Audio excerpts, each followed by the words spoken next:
Ketika orang melaksanakan maulid itu adalah ekspresi kecintaannya. Maka kata Sayyid Muhammad bin Alawi bin Abbas Al-Hasani Al-Maliki, ahli hadis dari Makkah, doktor dari Al-Azhar, profesor, mengajar di Masjidil Haram. Apa kata beliau? Kalau ada orang bertanya, kenapa kalian buat maulid? Kenapa buat maulid? Berarti sama dia dengan nanya, kenapa kalian bahagia dengan kelahiran Nabi Muhammad SAW? Apakah perlu ditanya, kenapa kau bahagia anakmu lahir? Kenapa kau bahagia kelahiran Nabi Muhammad? Malam Lailatul Qadar mulia, Idul Fitri mulia, baca Quran mulia. Tapi semua kemuliaan itu tidak ada kalau tidak ada kelahiran Nabi Muhammad sallallahu alaihi wasallam. Jadi siapa yang senang maulid, Abu Lahab itu diringankan azabnya setiap hari Senin. Disebutkan dalam Sahih Bukhari, diriwayatkan dari Abbas bin Abdul Muttalib, Abu Lahab diringankan azabnya setiap hari Senin karena senang menyambut maulid. Jadi kalau ada orang Palu maulid tapi nggak sholat, itu setiap hari Senin azabnya ringan.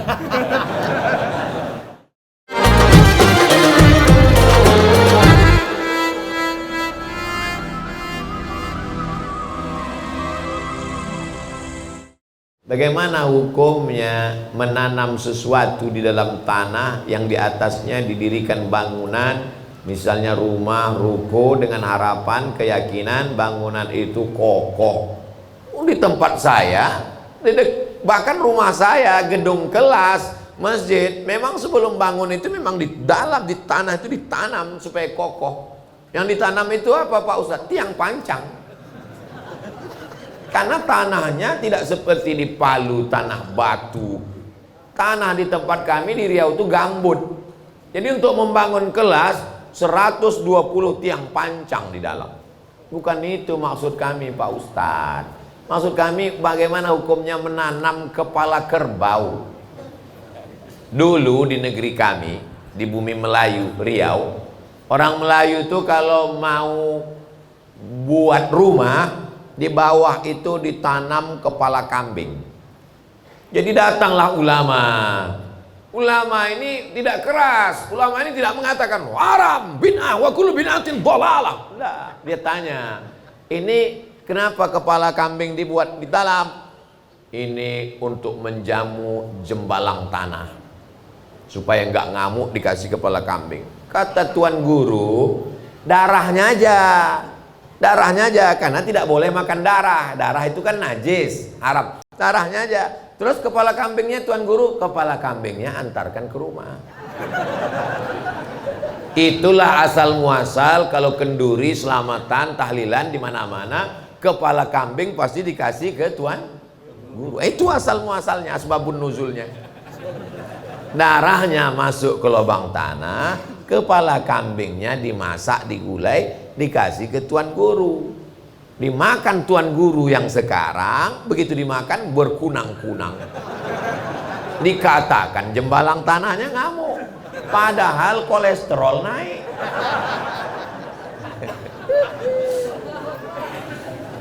Jadi ulama itu dulu dengan kesantunannya untuk menjauhkan dari kemusyrikan.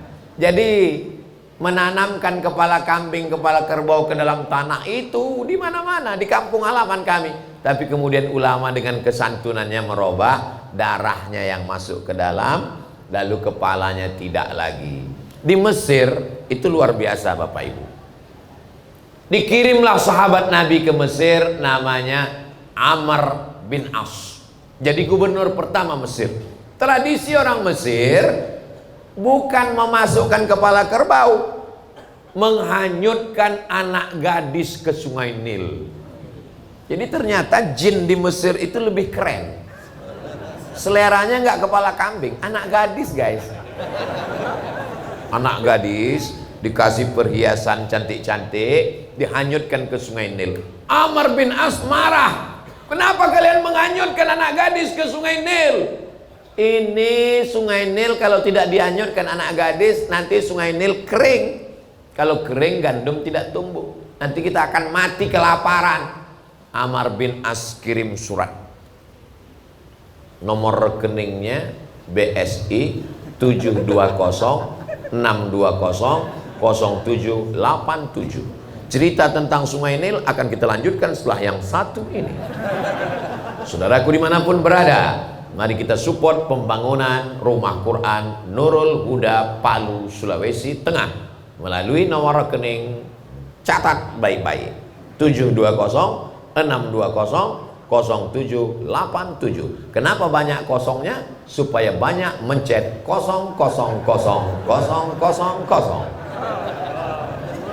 Ma'akalta fa'afnaita, uang yang kau makan akan busuk. Wa malabista fa'ablaita, kau belikan pakaian akan lapu. Mata saddaqta fa'amdaita, yang kau bangunkan untuk Rumah Quran Nurul Huda, itulah yang akan menjadi kekal untuk hari esok. Kita lanjutkan. Dikirimlah surat untuk Khalifah Umar bin Khattab. Wahai Umar bin Khattab, orang Mesir menghanyutkan anak gadis supaya air Sungai Nil naik, tolong berikan solusi. Umar bin Khattab buat surat kecil, balas, masukkan ke dalam amplop, tulis surat besar, hanyutkan sungai air surat ini ke dalam Sungai Nil. Amr bin As, gubernur Mesir, penasaran, apa isi amplop ini? Dibukanya, dilihatnya isinya.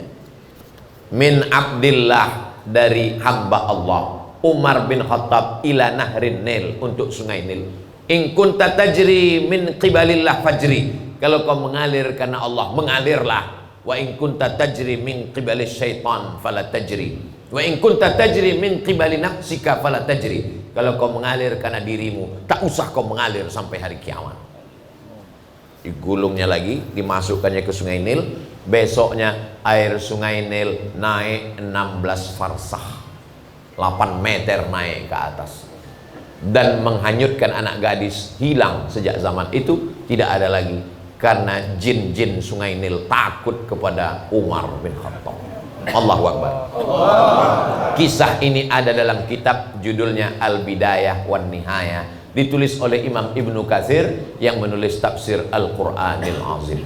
Itulah mengapa para ulama biasanya, para habaib, kalau diminta untuk mendirikan rumah, buat ruko, buat kantor, biasanya mereka tidak lagi melakukan itu untuk jin jembalang tanah, tapi mereka usir dengan zikir. Afdhalu zikri fa'lam annahu la ilaha illallah, la ilaha illallah. Habis itu kepala kambingnya tidak dikasih ke sana, dimakan bersama-sama, kenduri memohon perlindungan dari Allah Subhanahu wa ta'ala. Nama saya Fulan bin Fulan, tidak saya sebutkan nama, menjaga kode etik jurnalistik, imam masjid. Tentang sebagian paham menyatakan peringatan Maulid Nabi katanya bid'ah. Maulid Nabi itu bid'ah. Kalau Maulid Nabi bid'ah, berarti panitianya masuk neraka, jamaah yang datang masuk neraka. Yang paling panas nerakanya yang ceramah.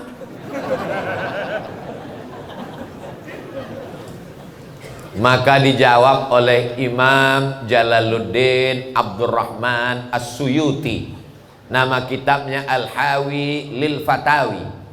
Imam Suyuti meninggal tahun 911 Hijrah.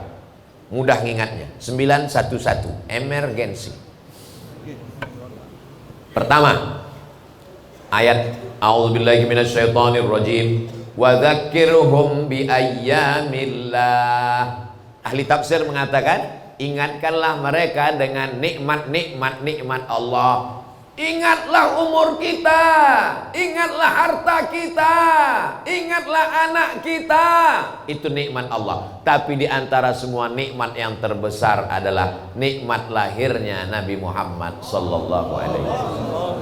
Jadi kalau ada orang buat maulid, itu artinya mengingatkan tentang nikmat yang terbesar. Karena kita tidak pakai Muharram, Safar, Rabiul Awal, kita pakai Januari, Februari, Maret, April, Mei. Abdul Somad lahirnya bulan Mei. Maybe yes, maybe no.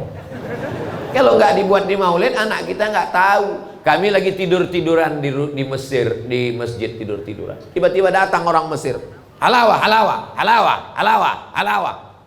Haram alaik ya Syekh. Apa ente jual manisan dalam masjid? Senyum dia. Allahumma sholli ala sayyidina Muhammad. Allahumma sholli. Saya tidak jual manisan. Ini hari ini mau Nabi lahir. Dagangan saya kasih makan. Begitu cara dia mengenalkan Nabi. Jadi maulid itu sederhana. Pas hari kelahiran Nabi, belikan manisan-manisan, bagikan ke anak-anak. Allahumma sholli ala sayyidina Muhammad. Allahumma sholli ala sayyidina Muhammad. Ada apa Om? Ini hari kelahiran Sayyidina Muhammad sallallahu alaihi wasallam. Tiba-tiba ada yang ngetuk pintu rumah kami waktu kami ngontrak di Mesir. Dekat dengan rumah Ustadz Munib, dengan dekat rumah Ustadz Lutfi Godal. Assalamualaikum. Assalamualaikum. Kami intip dari pintu. Wah, Sohibul Bait datang, berarti kita rumah belum bayar. Gawat kita ini. Buka pintu, dia datang bawa nasi kuning dengan ayam. Ada apa? Ghalat, ini salah kasih nih. Ada min Said, tuan rumah kami namanya Said. Said ngasih makan. Ya ada apa Said tiba-tiba ngasih makanan? Allahumma sholli ala sayyidina Muhammad, Maulidur Rasul. Ternyata maulid itu bukan tabligh akbar rame-rame di masjid. Setiap rumah maulid. Undang Habib datang rumah, baca burda, Maulaya salli wa sallim daiman abada ala habibika khairil khalqi kullihim. Makanya kata Imam Jalaluddin Asyuti, maulid itu isinya 5. Yang pertama baca Quran, yang kedua baca sejarah Nabi, yang ketiga baca doa, yang keempat silaturahim, yang kelima ada makanan. Makanya nanti kabarnya habis ini ada acara sarapan pagi bersama di rumah masing-masing. Jemaah yang dimuliakan Allah. Hah? Kata Ustaz Munib maujud kata. Supaya orang paham apa itu maulid. 2, baca nanti kitab Al-Hawilil Fatawi. Pada tanggal 10 Muharram, hari Asyura, kita melaksanakan puasa. Betul? 10 Muharram puasa. Kenapa kita melaksanakan puasa di tanggal 10 Muharram? Karena bersyukur kepada Allah. Allah sudah menyelamatkan Nabi Musa dan menenggelamkan Fir'aun pada tanggal 10 Muharram. Pertanyaannya, Allah menyelamatkan Nabi Musa itu sudah lama kan? 3000 tahun yang lalu. Kenapa kita di Muharram itu tetap puasa tiap tahun? Kata Imam Suyuti, itu dalil boleh mensyukuri nikmat itu berulang-ulang setiap tahun, walaupun momennya sudah lewat. Dan syukur kita di bulan Maulid adalah dengan tabligh akbar, bersedekah, bersyukur atas kelahiran Sayyidina wa Maulana Muhammad sallallahu alaihi wasallam. Pendalilan 10 Muharram itu diambil Imam Suyuti dari siapa? Dari Al-Hafiz Ibnu Hajar Al-Asqalani. 2 Al-Hafiz. Al-Hafiz Ibnu Hajar Al-Asqalani, Al-Hafiz Jalaluddin Abdurrahman As-Suyuti melaksanakan maulid dan membolehkan maulid. Al-Hafiz hafal 300.000 hadis buat maulid. Tiba-tiba ada ustadz hafal 3 hadis kalau laptopnya hidup. Kalau laptopnya mati hadisnya hilang. Mengatakan bid'ah. Saya lebih mau ikut Al-Hafiz Jalaluddin Abdurrahman As-Suyuti dan Al-Hafiz Ibnu Hajar Al-Asqalani. Kalau bapak mau ikut ustadz yang hafal 3 hadis laptopnya hidup, terserah. Saya hanya menjelaskan dalilnya. Manhajuna manhajul bayan. Metode kami hanya menjelaskan dalil. Yang mau ikut alhamdulillah, yang nggak mau ikut ya terserah. Berikutnya, ketika orang melaksanakan maulid itu adalah ekspresi kecintaannya. Maka kata Sayyid Muhammad bin Alawi bin Abbas Al-Hasani Al-Maliki, ahli hadis dari Makkah, doktor dari Al-Azhar, profesor, mengajar di Masjidil Haram. Apa kata beliau? Kalau ada orang bertanya, kenapa kalian buat maulid? Kenapa buat maulid? Berarti sama dia dengan nanya, kenapa kalian bahagia dengan kelahiran Nabi Muhammad SAW? Apakah perlu ditanya, kenapa kau bahagia anakmu lahir? Kenapa kau bahagia kelahiran Nabi Muhammad? Malam Lailatul Qadar mulia, Idul Fitri mulia, baca Quran mulia, tapi semua kemuliaan itu tidak ada kalau tidak ada kelahiran Nabi Muhammad sallallahu alaihi wasallam. Al-Hafiz Al-Maqdisi, ahli hadis, bersyair, idza nambait idza kana hadza kafiran jaa dhammuhu tabbat yadahu fil jahimi mukhlida ata annahu fi kulli yaumil itsnaini abada yukhaffaf anhu al-'adzabu masruran bi ahmada fa kaifa billadzi tula umrihi bi ahmada masruran wa mata muwahhida. Kalau Abu Lahab saja yang dijamin masuk neraka, ringan azabnya setiap hari Senin karena senang menyambut kelahiran Nabi Muhammad, memerdekakan budaknya Suwaibah, apalagi orang yang beriman seumur hidupnya bertauhid dan senang menyambut kelahiran Muhammad sallallahu alaihi wasallam. Jadi siapa yang senang maulid, Abu Lahab itu diringankan azabnya setiap hari Senin. Disebutkan dalam Sahih Bukhari, diriwayatkan dari Abbas bin Abdul Muttalib, Abu Lahab diringankan azabnya setiap hari Senin karena senang menyambut maulid. Jadi kalau ada orang Palu maulid tapi nggak sholat, itu setiap hari Senin azabnya ringan. Dia satu sel dengan Abu Lahab. Kalau ada orang yang nggak senang maulid, lebih parah daripada Abu Lahab.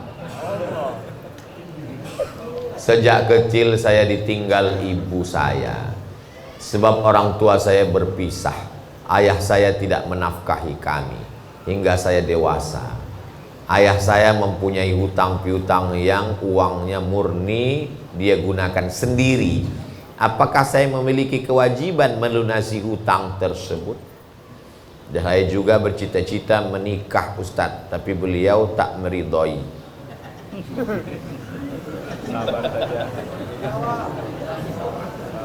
Seandainya seorang ayah meninggal dunia, dia meninggalkan hutang, hutangnya dibayar melalui tirkah. Tirkah adalah harta warisannya. Dalilnya mana? Mim ba'di wasiyatin yusi biha audain. Harta warisan tidak boleh dibagi sebelum diambil wasiat sepertiga dan dibayarkan hutang. Keluarkan wasiat sepertiga, dibayarkan hutang, baru boleh dibagi. Jadi orang meninggal itu hutangnya dibayarkan melalui tirkah, melalui harta warisan. Adapun anak, apakah wajib seorang anak membayarkan hutang orang tuanya dari uangnya pribadi? Tidak wajib. Tapi kalau dia mau berbakti, maka dia bayarkan. Engkau mau berbakti kepada ayahmu, bayarkanlah. Kalau kau tak mau membayarkan, tidak apa-apa, karena engkau tidak wajib menurut hukum Islam. Harta wajib dibayarkan dari harta ahli waris yang ditinggalkan. Jelas? Tapi saya tidak menyuruhmu untuk durhaka kepada orang tua. Walaupun orang tuamu tak memberimu makan dan dia tidak memberimu nafkah, sekarang setelah kau remaja dewasa mau nikah, lalu kau bayarkan, kau anak yang luar biasa. Allah akan membukakan pintu rezekimu dan anakmu akan menjadi anak yang berbakti kepadamu. Adapun orang tuamu yang tak baik, khudh ma safa da'ma kadar, ambil yang jernih, buang yang keruh, toh dia sudah meninggal dunia. Maka orang yang meninggal dunia itu, kata Nabi SAW, uzkuru mahasina mautakum. Orang yang sudah meninggal sebut yang baik-baiknya saja. Jelas? Saya nanya, hukum orang yang meninggalkan sholat karena sakit. Karena kemarin saya meninggalkan sholat untuk menjaga ibu saya yang sakit. Orang yang tidak bisa sholat berdiri, maka dia sholat duduk. Allahu Akbar. Rukuknya agak rendah, sujudnya lebih rendah. Kalau dia tidak bisa duduk, kepalanya ke utara, kakinya ke selatan, kepalanya menghadap kiblat, miring. Miringkan tempat tidurnya. Kalau nggak bisa miring, karena tulangnya retak, dia telentang. Rukuk sujudnya pakai kedipan mata. Allahu Akbar. Allah. Sami Allah. Kalau dia tidak bisa juga, kita sholatkan. Namanya sholat jenazah. La kafarata laha illa dzalik. Kalau air kencingnya netes terus, dimandikan, dicucikan, dibersihkan, pakaikan pampers setelah masuk waktu. Sebelum masuk waktu tak boleh. Setelah azan, pakaikan pampers, wudukan. Tak bisa wuduk, tayamum kan. Lalu kemudian sholat jamak, tidak pakai qashar. Zuhur 4, asar 4. Nanti maghrib 3, isya 4. Jadi sholat dia 3 waktu. Subuh, zuhur, tarik asar, maghrib, tarik isya. Tidak ada yang menggugurkan sholat. La kafarata laha illa dzalik. Mudah-mudahan anak-anak sabar mengurus orang tuanya. Amin. Tak sabar kau mengurus orang tuamu. Berapa lama sudah kau urus orang tuamu ini? Sudah 3 bulan Pak Ustadz, saya lelah. Seandainya dulu dia berkata seperti yang sama, kau sudah mati sekarang. Seandainya dulu orang tuamu berkata, aku lelah ngurus kau nak, kau uruslah dirimu. Udah, kita ini udah mati semua. 5 tahun, 10 tahun dia ngurus kita. Kita memandikan dia cuma 3 kali, dia memandikan kita 10 kali. Merawat. Kalau orang tuamu masih ada, berarti Allah sedang meletakkan sesuatu yang mulia pada dirimu. Tiket surga. Ridallahu fi ridal walidain. Ridha Allah terletak pada ridha orang tua.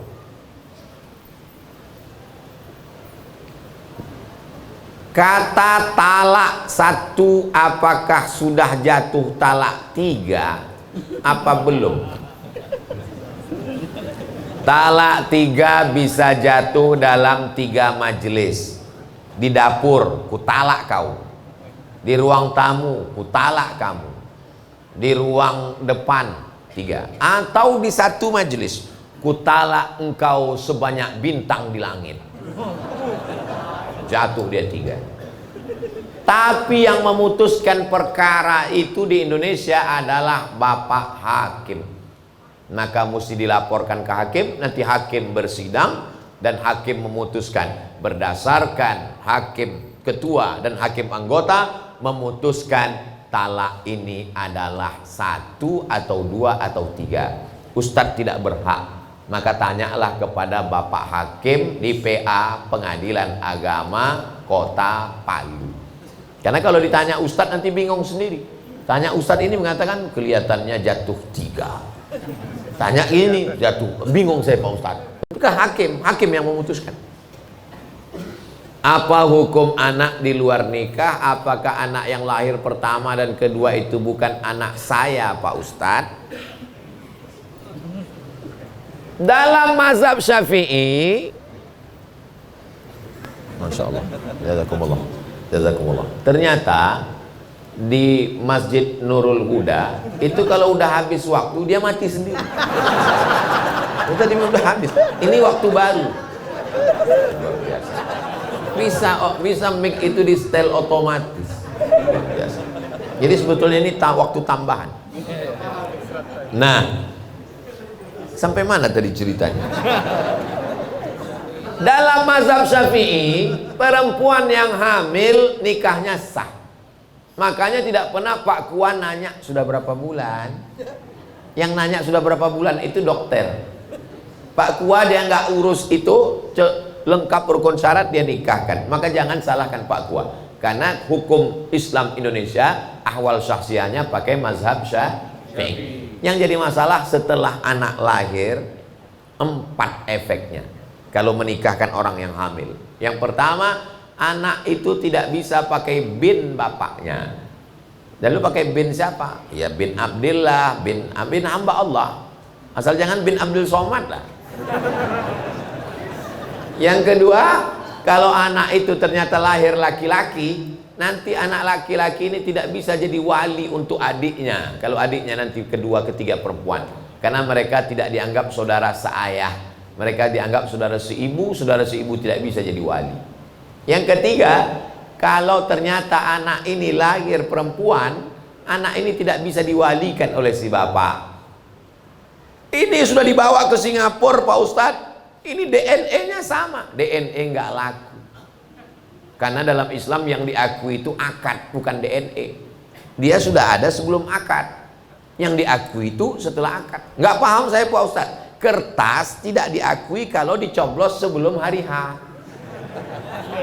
Jelas? Yang keempat, kalau meninggal si bapak, si anak tak dapat harta warisan.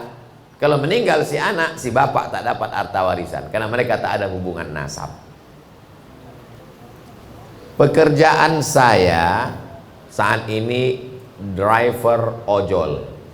Saya pernah dapat orderan membeli babi, yang dimana saya tak tahu karena pembeli dan penjualnya nggak bicara. Jadi pertanyaan, Innallaha tajawaza an ummati, Allah mengampunkan umatku ma akhta'a wa nasya. Kalau dia tak tahu, tersalah dan lupa. Tolong antarkan ini ya Mas. Kita antar aja. Kita tak tahu bahwa di dalam itu babi. Dan kita nggak tanya-tanya. Pak, kalau boleh tanya ini babi atau anjing ya? Tahu kita, dia kasih bungkus plastik, kita bawa aja. Karena tugas kita. Tapi kalau kita udah tahu pasti, maka jangan kita pilih-pilih. Karena harta ini yang kita cari barokahnya. Anak kita ajarkan makan Allahumma barik lana. Innallaha naha an samanil kalbi wa mahril baghi wa hulwanil kahin. Allah melarang samanil kalbi, hasil anjing, wa mahril baghi, hasil prostitusi, wa hulwanil kahin, hasil perdukunan. Tapi dalam hadis itu anjing Pak Ustaz. Anjing aja nggak boleh, apalagi babi.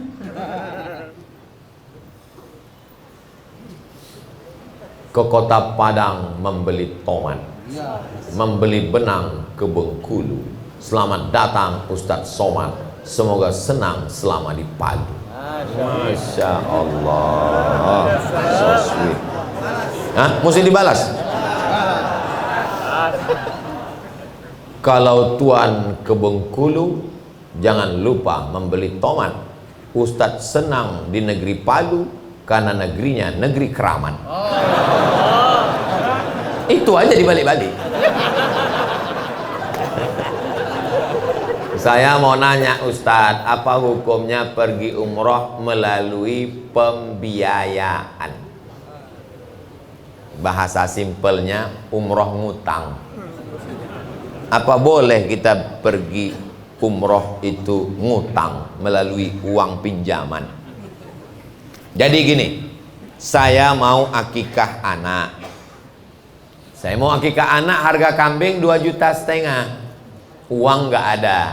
Lalu saya ngomong ke Ustadz Lutfi, Ustadz Lutfi, kita kan dulu dekat rumah di Mesir. Begitulah muqaddimahnya biasanya gitu. Boleh tak saya pinjam Ustadz 2,5 juta? Saya mau akikah anak. Nanti insya Allah kelapa saya panen bulan depan. Maka kata ulama fikih, utang itu terbagi dua. Yang pertama, mayurja ada uhu. Kalau ada yang diharapkan pembayarnya, boleh. Nanti kalau kelapaku panen bulan depan, ku bayarkan 2,5 juta, boleh. Yang nggak boleh itu gini, Ustadz Lutfi, boleh aku minjam 2,5 juta untuk akikah? Pembayarnya Ustadz, ku serahkan pada Allah Subhanahu wa Ta'ala. Itu nggak boleh. Tak boleh. Misalnya bapak pegawai, atau punya speedboat cari ikan, atau punya angkutan, nanti dibayar sekian tahun lunas, boleh. Dan fatwa Majelis Ulama Indonesia membolehkan pembiayaan umroh melalui bank syariah. Ada fatwanya, coba cari di Google, fatwa pembiayaan umroh Dewan Syariah Nasional. Bagi yang mau, yang nggak mau nggak apa-apa. Karena umroh dan haji manis tato'a ilaihi sabila, bagi yang mampu. Jangan berangkat hanya karena ikut-ikutan tetangga. Ibadah ini kalau mau, kalau tidak mau tidak apa-apa. Apa hukumnya mengangkat imam masjid yang bacaannya kurang baik dan orangnya ustadz apa gini? Nasihat Apa hukumnya imam dan nasihatnya Ustadz agar takmir masjid yang jarang ke masjid untuk bisa berjamaah ke masjid? Jadi imam ini mesti ada fit dan proper test. Majelis Ulama Indonesia, Al Khairat, Muhammadiyah, Nahdlatul Ulama difasilitasi untuk mengadakan fit and proper test. Diangkatlah imam-imam membaca Al-Fatihah. Saya nggak malu mendengarkan bacaan Al-Fatihah sampai hari ini.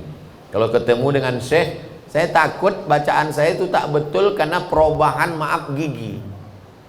Karena kita ini walaupun bacaan betul, kalau copot dia 1, 2, 3 merubah makharijul huruf, maka lebih bagus imam tetap maju. Termasuk subuh ini imam tetap maju. Pesan saya di mana-mana imam yang sudah ada tuh maju, yang bacaannya betul. La solata, tidak sah solat liman lam yaqra bi fatihatil kitab, kalau bacaan fatihahnya tak benar.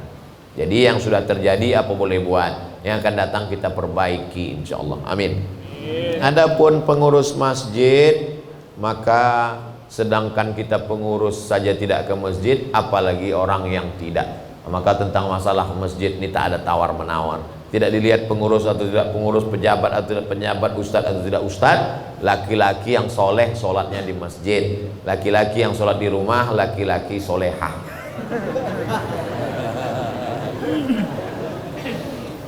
Tentang merapatkan shop dalam sholat, bagaimana cara merapatkannya Pak Ustadz? Mangkibun bimangkibin, bahu rapat dengan bahu. Qadamun biqadamin, kaki rapat dengan kaki. Saya ini termasuk orang yang tidak terlalu sensitif. Kalau ada orang merapatkan bahunya ke bahu saya tenang aja.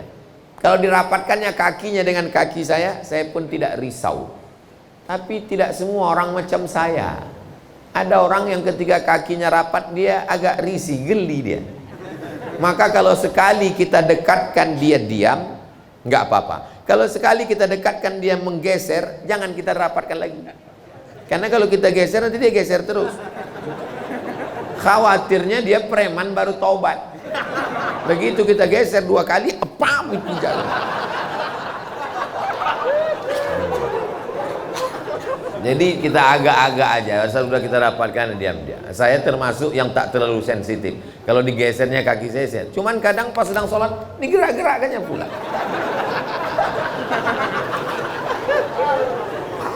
Bagaimana dengan orang yang menempelkan kakinya? Ada dalilnya, yulziku, menempelkan. Tapi bukan Nabi menyuruh. Nabi nggak ada nyuruh. Sahabat itu wakana ahaduna yulziku. Salah seorang di antara kami menempelkan. Artinya dia nyaman. Kalau tak nyaman, buat agak-agak dekat saja. Nah, ini tentang masalah lurus. Imam tidak mengangkat takbiratul ihram sebelum lurus. Biasanya dia tengok ke belakang. Sawus sufuf fa inna taswiyatas shaf min tamamis shalah. Luruskan. Itu belum penuh, Pak. Luruskan, Pak. Nah, ini kaki rapat. Nah, baru. Allahu akbar. Jadi waktu dulu jadi mahasiswa, imam ini kebetulan dari mahasiswa Libya. Nah, dia kalau jadi imam dia orangnya selektif, dia jalan ke belakang, menengok kaki. Anak Afrika ini nggak sabar, begitu imam dia tengok kosong, maju dia ke depan. Allahu Akbar. Nah itu imam kena kudeta. Jadi nggak perlu terlalu gitu, cukup ditanya luruskan saf. Belum pernah saya sholat di masjid tiba-tiba imamnya ngomong gini, makmum, saya sudah tahu kalian semua udah ngerti tentang saf kan? Nah, saya nggak usah nyuruh lagi ya. Kita tidak bosan mengingatkan sawus sufuf fa inna taswiyatas shaf min tamamis shalah. Lain padang, lain belalang, lain lubuk, lain ikannya, lain imam, lain caranya. Pengalaman saya ceramah di masjid-masjid, saya temui ada 3. Imam yang pertama, luruskan shaf, angkat kaki celana. Ada imam satu lagi, luruskan shaf, simpan batu cincin. Waktu zaman batu dulu. Ada saya ketemu. Selesai sholat saya tanya, kenapa Bapak bilang simpan batu? Karena banyak yang sholat ini matanya nengok batu aja Pak Ustaz. Saya bukan nyindir orang pakai baju, saya pun pakai cincin. Ada pula saya sholat di Masjid Istiqomah di Pulau Bengkalis di Riau, pakai irama. Luruskan shaf, matikan HP. Kami semua yang pertama sholat agak-agak tersenyum. Apa hukumnya kalau pergi suatu acara bungkus makanan?